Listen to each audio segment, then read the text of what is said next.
what I tell people when they come here. I say, welcome to the moon. He's losing his marbles. It's making him crazy.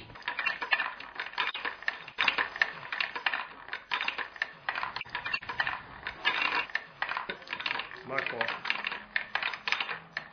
Good check. So that's Well, my name is Bruce Breslow. I didn't plan on being in the marble business or having a toy store. We had a wood shop, it was called Bruce's Woodworks, and I did custom woodworking for many years.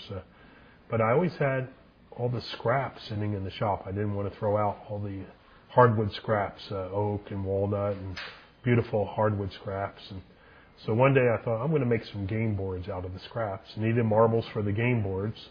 Went to our local variety store here in Bonner Springs to buy some marbles, and the only thing they had were the green cat's eyes from Taiwan.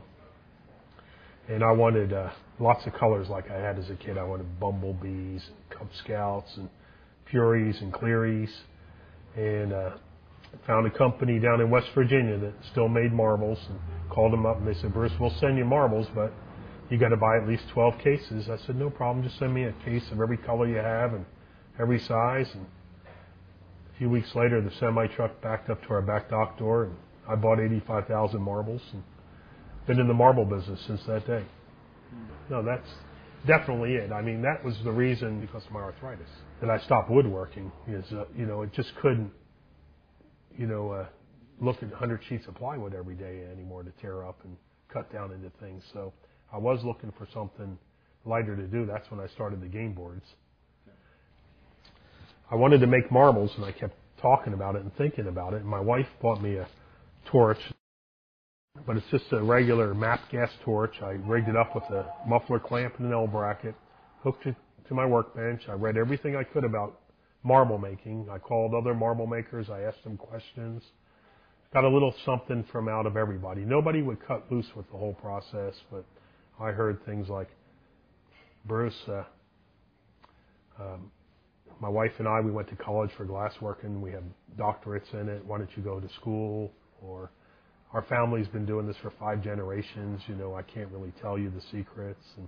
But from everybody I talked to, I got a piece of the puzzle out of the way, and I knew the Egyptians made marbles. I should be able to figure it out. And I just started making marbles. And I started with glass from Coke bottles, and then moved on up to colors of glass and glass from all over the world. And there's so many different aspects of collecting, and you could go a lot of directions. So I would certainly pick something that you found interesting. If it's marble trophies or marbles themselves, certain kinds of marbles, certain colors. Figure out what you like. I always suggest to people, buy what you like. That's always a good thing. If you're buying to make money, in the future, that's always a risk. I always advise collectors who collect anything to collect. I know when I was a kid, we collected things not thinking we're going to make money. We did it because it was fun. So I always say do it for fun. Marbles have, of course, a long history. The earliest marbles were found, or mineral spheres are found among prehistoric people. And, of course, I think a marble is probably one of the first toys that was out. Can't say that prehistoric people played marbles. That I don't know. They haven't actually dug up a marble game in progress. Although we have a lot of reference, the first glass marbles were made by the Egyptians when they dug up that poor boy king, King Tutankhamun, King Tut.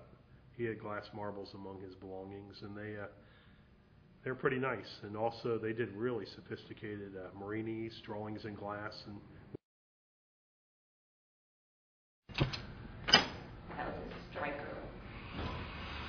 Sparky. That'll work or not? What do you think? Don't try it. Don't try it. When the marble's cool, I am going to sign it. I use a little titanium pen, and I'm going to write my name, Bruce, on there.